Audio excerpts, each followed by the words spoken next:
Halo semua, apa kabarnya? Mimin doakan semoga kalian dalam keadaan sehat selalu. Kali ini Mimin merangkum alur cerita film Slumber Party Massacre yang dirilis tahun 2021, dengan digambarkan sebagai konsep ulang modern dari film aslinya di tahun 1982. Film ini menceritakan pembunuhan berantai yang dilakukan oleh seorang psikopat menggunakan bor listrik di sebuah tempat penginapan yang digunakan untuk acara liburan pesta tidur oleh sekelompok anak-anak muda. Sebelum lanjut, Mimin ingatkan untuk klik tombol subscribe dan nyalakan loncengnya agar tidak ketinggalan video-video menarik lainnya. Baiklah, langsung aja kita ke alur ceritanya.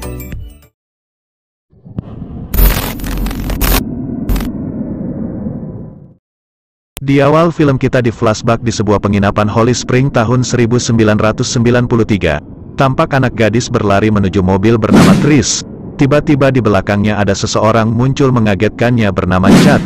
Pria ini merupakan mantan pacar Trish yang juga berlibur di daerah itu. Mereka baru saja putus, karena Trish diselingkuhi. Gadis itu memperingatkan Chad untuk tidak mengikutinya lagi. Trish berlibur akhir pekan di tempat ini untuk sebuah pesta tidur. Di penginapan itu Trish bersama ketiga temannya yaitu Diane, Kim dan Jackie. Mereka berempat menikmati pesta tidur malam itu dengan memakan pizza, minum alkohol, menikmati brownies serta menari dengan lantunan lagu yang mereka sukai. Dari luar rumah, Chad mengintip kegiatan pesta mereka. Para gadis yang berpakaian mini dan seksi itu membuat Chad menjadi terangsang.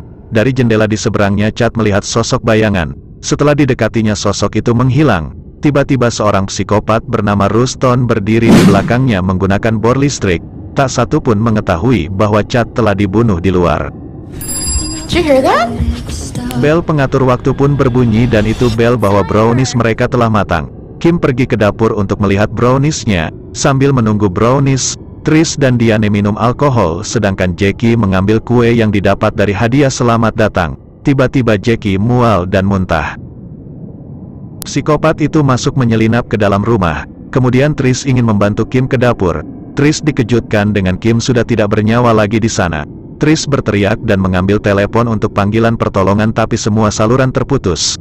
Listrik pun padam. Trish dengan rasa takut berlari ke ruang depan tadi. Ternyata Diane juga sudah tewas dibunuh psikopat itu. Tiba-tiba Jackie menarik kaki Trish dan mereka berdua yang tersisa di sana. Jackie meminta maaf pada Trish dan menceritakan bahwa dialah yang selingkuh dengan Chad. Mereka mencari jalan keluar dari sana, tetapi mereka bingung mau bagaimana, karena mobil mereka sedang mogok. Karena terlalu panik, Jackie pun tewas di tangan psikopat kejam itu. Kini tersisa Trish sendiri yang melawan psikopat itu. Dia berlari keluar dan menusuk psikopat itu dengan sebuah kayu kemudian memukulnya terjun ke danau. Trish pun selamat dalam tragedi ini.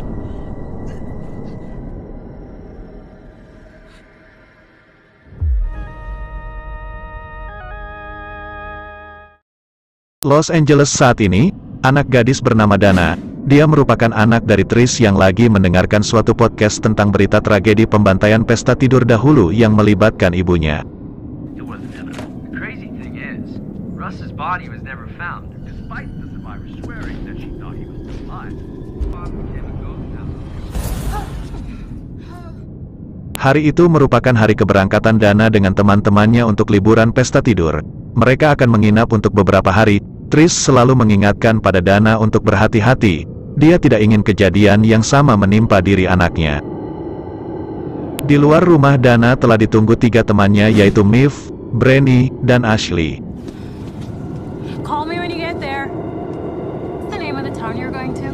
Dana forgot to write it down for me. Lester.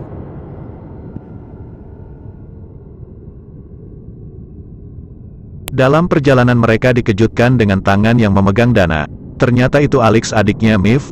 Dia awalnya dilarang ikut bersama mereka dan akhirnya dia diam-diam dan bersembunyi di dalam mobil. Miv meminta putar balik mengantar Alex pulang. Tetapi semua setuju kalau Alex pergi. Jadi mau gak mau Miv membolehkannya pergi. Tidak berselang lama, mobil mereka mogok di area pom bensin. Mereka meminta bantuan pada petugas yang ada di sana. Pria ini tidak dapat menolong mereka tetapi dia ada teman yang bisa memperbaiki dan punya bengkel juga. Mereka tidak punya banyak waktu, mobilnya harus selesai diperbaiki saat itu juga mengingat mereka sudah menyewa penginapan untuk malam itu. Kemudian mereka semuanya pergi ke dalam pom tersebut untuk beristirahat sejenak dan buang air. Ashley melihat di papan pemberitahuan bahwa banyak sekali berita anjing yang hilang. Sementara itu, di minimarket pom bensin mereka bertemu dengan wanita tua bernama Kai, penjaga minimarket itu. Karena mobil mereka masih mogok dan daerah yang mereka tuju masih jauh, Kai menawarkan penginapannya yang dekat dari daerah sana, yaitu Holly Spring yang berganti nama menjadi Jolly Spring, tempat Trish bertemu Ruston dulu. Kemudian diantarlah mereka ke penginapan oleh Kai. Tak berapa lama mereka pun sampai.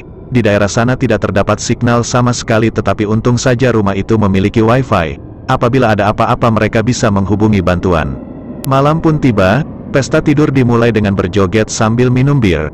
Tiba-tiba ada mobil datang dan itu merupakan petugas pom bensin tadi siang mau mengantar onderdil mobil para gadis itu. Pria itu mengintip dari jendela saat mereka berjoget. Tiba-tiba dia dikagetkan sosok pembunuh dengan bor listrik, yaitu Ruston. Setelah pria itu bicara panjang lebar pada Ruston, pria itu merasa takut dan langsung pergi dari tempat itu. Kemudian Alex tanpa sepengetahuan yang lain pergi sendirian keluar rumah untuk menikmati suasana di luar. Ia berjalan masuk hutan di sekitar daerah sana. Alex pun melihat sebuah senter yang menyala di tanah. Tak jauh di depannya ada mobil yang merupakan milik pria petugas pom bensin tadi. Alex penasaran lalu memeriksa mobil tersebut. Didapat pria itu telah tewas. Darahnya mengucur ke tubuh Alex.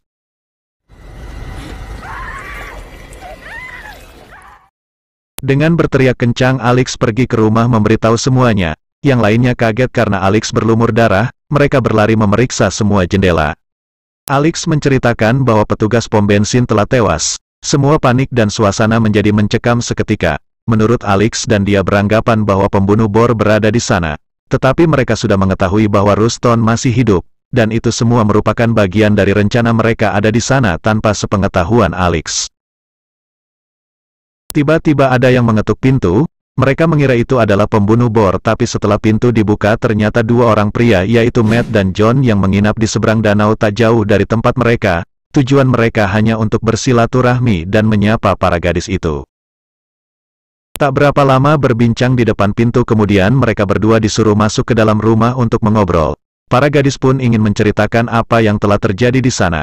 Karena sudah ada korban yang tewas oleh pembunuh bor. Tetapi ketika John melihat pisau di bantal, mereka merasa takut dan bergegas permisi. Sementara itu di penginapan para lelaki, Guy 2 dan Dave tengah asyik dengan dunia mereka sendiri. Ketika itu Guy yang kebelet pipis ke tepi danau, kemudian pas mau balik ke dalam, dia dihadang oleh Ruston. Guy pun tewas oleh psikopat itu.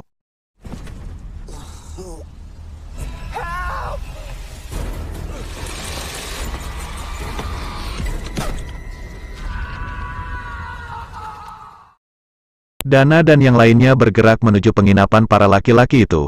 Di tengah perjalanan ada terdengar teriakan. Ternyata itu adalah teriakan para lelaki dari dalam rumah sedang pesta bantal. Dana melihat pergerakan kaki dan listrik di rumah mati.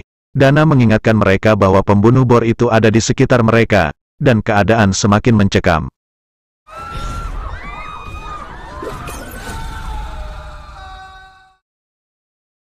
Saat sekring dinyalakan oleh salah satu dari para gadis, di antara mereka ada yang tewas, yaitu Guy 2 oleh psikopat itu. Matt menuduh para gadislah yang membunuh temannya. Tetapi para gadis menyangkalnya karena mereka ke sana untuk memperingatkan para lelaki bahwa Ruston masih hidup. Kemudian mereka mengatur rencana untuk menangkap Ruston karena jumlah mereka sekarang banyak. Mereka yakin bisa melawan Ruston. Kemudian mereka akan mencari Guy karena dia belum kembali. Mereka akan berpencar mencari ke sisi rumah.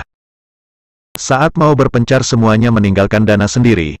Saat dia berteriak bahwa dia tidak takut pada pembunuh itu, tiba-tiba di depannya muncullah si Ruston ini. Dengan bermodalkan sebilah parang, Dana memberanikan diri melawan Rus, dan parangnya pun terlempar. Dana auto kabur sampai ke semak-semak hutan. Pas aksi kejar-kejaran, datanglah Dave jadi pahlawan kesiangan dengan bermodalkan gitar antiknya untuk melawan Rus. Dave pun tewas di sana.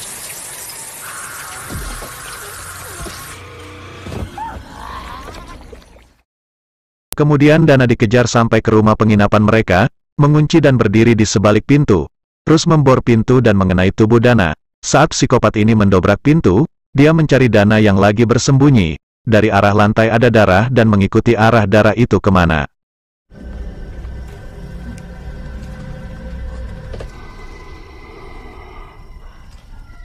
You're pretty.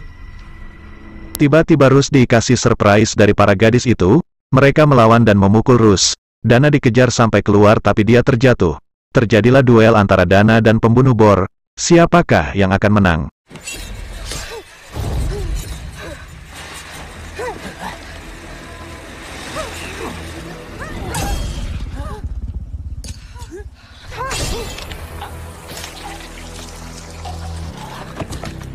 Akhirnya Dana menang dalam pertarungan itu. Psikopat bor mati terbunuh di tangan Dana anaknya Tris. Keesokan harinya mereka tengah duduk melihat mayat Rus, dan belum tahu mau dikemanain tuh mayat. Dana saking masih kesalnya menyayat-nyayat kembali mayat itu. Tanpa diketahui Matt dan John mengintip mereka dari arah pohon.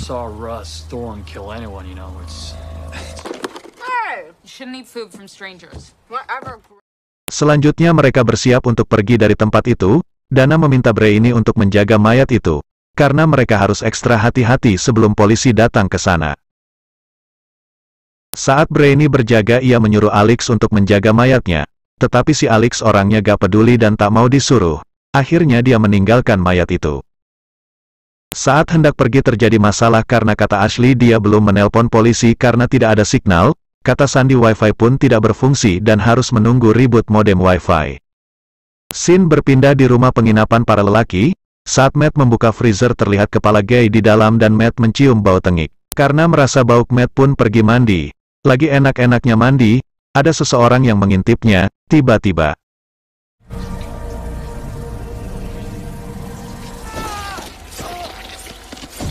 dari arah tirai putih Matt ditusuk dari belakang, tapi entah siapa yang melakukan itu.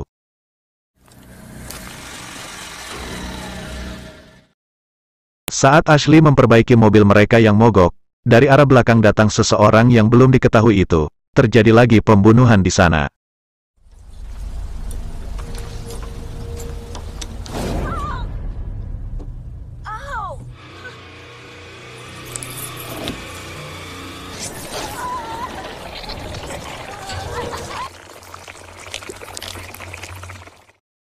Sementara Dana, Alex, Miv dan Brainy menunggu Ashley selesai memperbaiki mobil. Tetapi itu sia-sia karena Ashley telah tewas. Kemudian mereka teringat siapa yang menjaga mayat, karena Alex lepas tanggung jawab menjaga mayat. Akhirnya mayat itu telah hilang dari tempatnya. Suasana menjadi menakutkan ketika Miv ditembaki sebuah paku yang menancap di dadanya. Kemudian Brainy yang melihat keluar ditembaki yang membuat kaca jendela pecah. Ketika dia melihat lagi keluar paku menancap di matanya, Brainy pun tewas.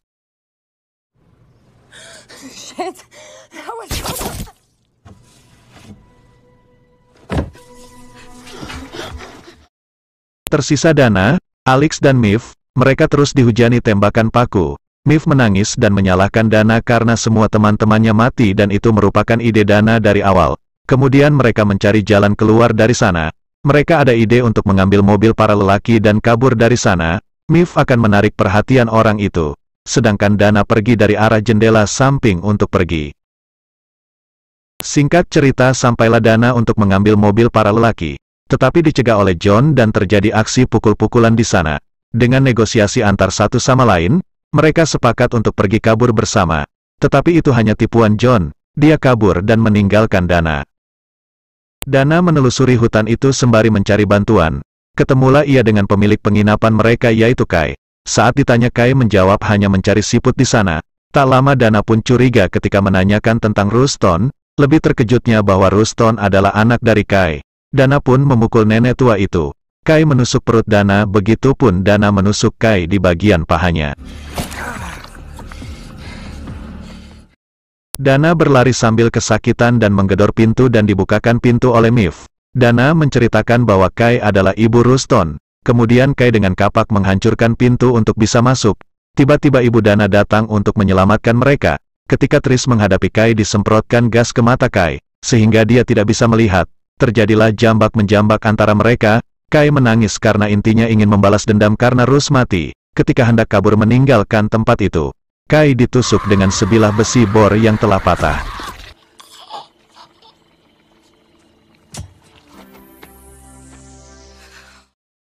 Film pun tamat. Oke, segitu dulu dari Mimin. Menurut Mimin, intinya film ini menceritakan pembalasan dendam kepada psikopat. See you the next film. Salam Star Movies.